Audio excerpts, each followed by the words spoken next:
কথা বলে যে আমি নাকি এক এক সময় এক একটা হেয়ার পরি, এটা নাকি ফলস হেয়ার। হ্যাঁ, এটা ফলস হেয়ার। আমি যে চুলগুলো পরি প্রত্যেকটা চুল কত দাম আপনারা জানেন? আমি কি আপনার বাপের টাকা দিয়ে এই স্টাইল করি, না আপনার জামাইয়ের টাকা দিয়ে স্টাইল করি যে আপনাদের কলিজা পুইরা যায়? হ্যাঁ, আমার টাকা আছে, আমার বাপের টাকা আছে, আমার বাপের টাকা দিয়া আমার টাকা দিয়ে আমি স্টাইল করি। স্টাইল করতে, ফ্যাশন করতে না টাকা লাগে, মাগনা কোনো স্টাইল করা যায় না। একটা লিপস্টিকের দাম কত আপনি জানেন? একটা ব্র্যান্ডের লিপস্টিক পরে দেখেন তো। আর এই যে হেয়ার কথা বলেন না, এই হেয়ারগুলো বাংলাদেশের না, এই হেয়ারগুলো চায়না থেকে আনা হয়, ফ্রান্স থেকে আনা হয়। আপনার ফ্রান্সে যান, চায়না যান, তারপর কিনে আনেন, কিনেই না এরকম স্টাইল করে দেখেন তো। ফ্যাশন করতে যোগ্যতা লাগে, টাকা লাগে। আপনার জামাই থেকে আমি টাকা নিয়ে এসে স্টাইল করি না। আমি প্রতিদিন এক একটা হেয়ার করবো। আপনাদের সমস্যা কোথায়? আমার টাকা আমি চলবো, আমার টাকা আমি স্টাইল করবো, আমার টাকা আমি হেয়ার স্টাইল করবো, আমার টাকা আমি ড্রেস পরবো। এখানে জনগণের ফুটকি জ্বলে কেন? হ্যাঁ, কেন জ্বলবে? আমার জীবন আমি যেভাবে মধ্যে সেভাবে পাস করবো। আপনারা জনগণ একটা কথা বলতে পারবেন না, বলে ভালো কথা বলবেন, খারাপ কোনো কথা বলবেন না। প্রতিদিন একই রকম এক একটা চুল পরে। হ্যাঁ, আমার টাকা স্যার 100 বার যাই মন তাই করবো। আপনাদের সমস্যা কোথায়? আচ্ছা, তাহলে কি আপনি আপনার আসল চুল থেকে নকল চুল লাগিয়ে দিবেন? না, আমার, হ্যাঁ, আমি নকল চুল পরি কারণ আমার পছন্দ, ভালো লাগে। আমার এক এক সময় এক একটা হেয়ার কালার ভালো লাগে, আমার ডিজাইন ভালো লাগে। আমি তো আমার অরিজিনাল চুল আমি এরকম খালি কালার কাট করবো না। আমি যদি আমার অরিজিনাল চুল এরকম প্রতিদিন কাটি, প্রতিদিন কালার করি, তাহলে আমার অরিজিনাল চুল থাকবেই না। হ্যাঁ, এটা বলতে পারেন যে আপনার অরিজিনাল চুলটা আমি দেখতে চাই। আমার যখন মন চাইবে আমি অরিজিনাল চুলে ক্যামেরার সামনে দাঁড়াবো, কিন্তু এখন মন চায় না, আমি দাঁড়াই নাই। কিন্তু এইসব কথা বলবেন না যে এক এক সময় এক একটা চুল পরে। আমার ভালো লাগে আমি করি, আমার টাকা আছে আমি করি, আপনার বাপের টাকা দিয়ে করি না। আপনি এরকম ফ্যাশন করেন তো যায়, তাহলে বুঝবো।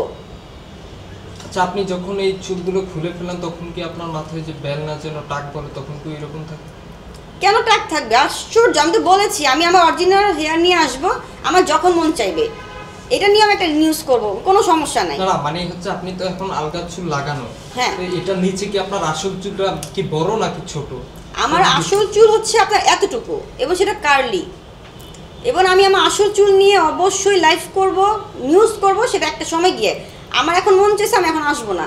আমার যখন মন চায় যেটা আমি সেটাই করি। অনেকে প্রশ্ন, নূপুরে তো যথেষ্ট বয়স হয়েছে, এখন বিয়ে কেন করে নাই? আমার মন চায় নাই, আমার মন চায় নাই। আমার যখন যেটা মন চায় সেটাই করি। কারণ আমার লাইফ, আমার ডিসিশন, আমার ফিলিংস সব কিছু ডিপেন্ড করে আমার ভেতরে, আমার বাবা মার না, কোনো জনগণের না। জীবন আমার, আমার জীবন আমি কি পড়বো, কি খাবো, কি করব, কোথায় থাকবো, এটা আমার সাবজেক্ট। কোনো জনগণের না, আমার বাপ মার না। যেখানে আমার বাপ মারের কথা আমি শুনি না, জনগণের কথা আমার শোনার কোনো প্রয়োজন নাই। বলে ভালোটা বলবেন, আর নয়তো বা আমার নিউজ আপনাদের দেখার কোনো প্রয়োজন নাই। তাহলে সমাজ আপনার কাছ থেকে কি শিখবে? সমাজ আমার কাছে কি শিখবে? সমাজ আমার কাছে এতটুকু শিখতে পারে একজন নারী নিজের অধিকার কীভাবে আদায় করতে হয়, একজন নারী কীভাবে প্রতিবাদী হয়, একজন নারী কীভাবে নিজের অধিকার আদায় করে সমাজকে দেখাতে পারে যে এখনকার সমাজে নারীরা অবহেলায় কখনো প্রতারণার শিকার হবে না। প্রত্যেকটা নারীকে বলতে শিখতে হবে, কথা বলতে জানতে হবে।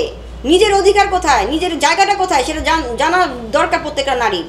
কিন্তু আমাদের বাংলাদেশে অনেক নারী সম্মানে, লজ্জায় নিজেকে হাইড করে রাখে, নিজেকে লুকায় রাখে। কেন? আপনার জীবন আপনার, আপনার জীবন আপনি স্বাধীনভাবে বাঁচতে শিখেন। আপনার জীবন কারোর জন্য না। আপনি আজকে মরে গেলে আপনি কবরে চলে যাবেন, কোনো জনগণ যাবে না। তো আপনার জীবন যদি আপনারই হয়ে থাকে, তাহলে আপনার জীবন কেন আপনার মতো করে বাঁচতে শিখবেন না? কেন? ওয়াই? একজন কমেন্ট করছে যে আপনি কেন নকল চুল নিয়ে ঘুরছেন, আপনার আসল চুল তাকে দেখাতে বলুন। আমার যখন মন চাই তখন দেখাবো। আমি তো আপনার জন্য বাঁচি না, আমি তো আমার জন্য বাঁচতেছি। আমি যদি আমার জন্য বেঁচে থাকি, অবশ্যই আমি আমার ইচ্ছা মতো চলবো। আপনি তো আপনার ইচ্ছা মতো চলবো না। আপনি এই যে পোশাক আশাক বা আপনার যে ফেসটা ক্যামেরার সামনে নিয়ে আসেন, আসলে কত টাকা খরচ হয় আপনার এই ফেজের পিছনে? আমি এটা বলবো না। একটু শেয়ার করেন। না, আমি এটা বলবোই না। অনেকে না, জানতে এই যে চায়। আপনি প্রতিদিন তো চেঞ্জ করেন, আপনাকে এক সময় আপনি আসলে কত টাকার মালিক দেখতে পায়।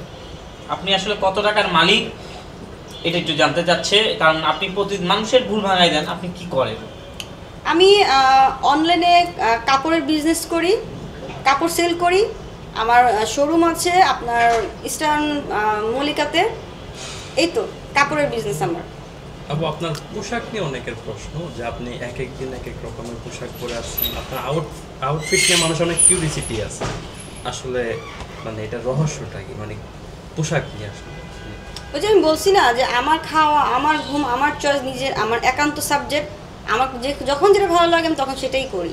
মানে আসলে মানুষের জায়গাটা হলো আপনি ওয়েস্টার্ন কালচার বা ছোটখাটো পোশাক পরে ঘুরে বেড়াচ্ছেন, এটা আসলে মেনে নিতে পারতেছেন না। ভাইয়া আসলে এই যে ছোট ড্রেস বা আপনার এই যে ওয়েস্টার্ন ড্রেসগুলো না, এখন না, আমি মিডিয়া শুধু না, আমি ছোটবেলা থেকেই ফরক পরে বড় হয়েছি, প্যান্ট পরে বড় হয়েছি, মানে আমার একদম ফ্যামিলিগতভাবেই এমন। আমি কখনো এই যে শাড়ি, 3 পিস এগুলো ক্যারি করতে পারি না। আমি ওই কিছুদিন আগে যে শাড়ি পরে নিউজ করছি তখন কিন্তু আমি ঠিকঠাক হাঁটতে পারছিলাম না।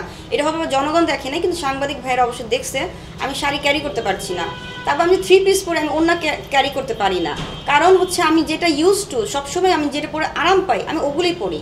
এখন এটা হয়তো অনেকের কাছে পছন্দ না, কারণ বাংলাদেশে অনেকেই বলে এটা বাংলাদেশের কান্ট্রিতে এরকম ওয়েস্টার্ন কাপড়টা ঠিক না। কিন্তু এখন আমি কি করব, আমার যেটা পরে আরাম লাগে, আমি যেটা পরে মানে শান্তি পাই, আমি তো ওইটাই পরবো। আমি তো কখনো কারো কথা শুনে নিজেকে রাখতে চাই না, আমি তো আমার মতো রাখতে চাই। আমি সবসময় আমার মন কী চায় আমি সেটাকে ফিল করি, আমি কখনো কারোর কথা শুনি না।